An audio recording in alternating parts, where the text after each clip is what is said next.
Ghana needs a new, credible voters register that must be compiled in time for the 2016 general election.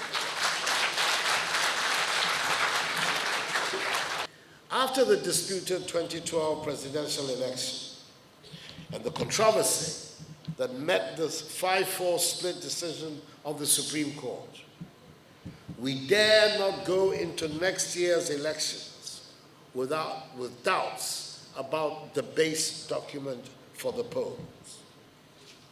It is instructive to note that on March the 25th, 2015, President John Mahama, as then chairman of ECOWAS, intervened in a political dispute in neighboring Togo by requesting the postponement of the election originally scheduled for April 15 to May 25, 2015.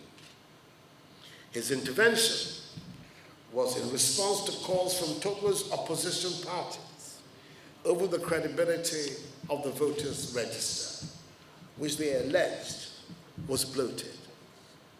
Indeed, President Mahama urged the Togolese authorities to agree to establish a credible voters' register, arguing that it was important Togo went into the election with a register which enjoyed the confidence of all parties.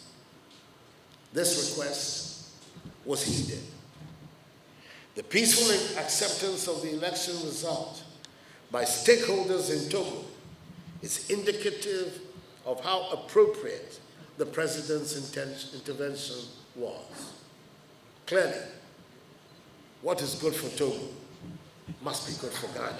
The evidence we have so far gathered leaves us in no doubt that the biometric voters register compiled in 2012, which still forms the basis of the current electoral roll, is fundamentally flawed and unfit for purpose. Next year is not far off. We are therefore continuing the process, appealing not only to the Electoral Commission, mindful of the fact that we have got recommendations from the Supreme Court yet to be implemented, mindful of the fact that we need to restore confidence in our electoral system, and especially in our Electoral Commission.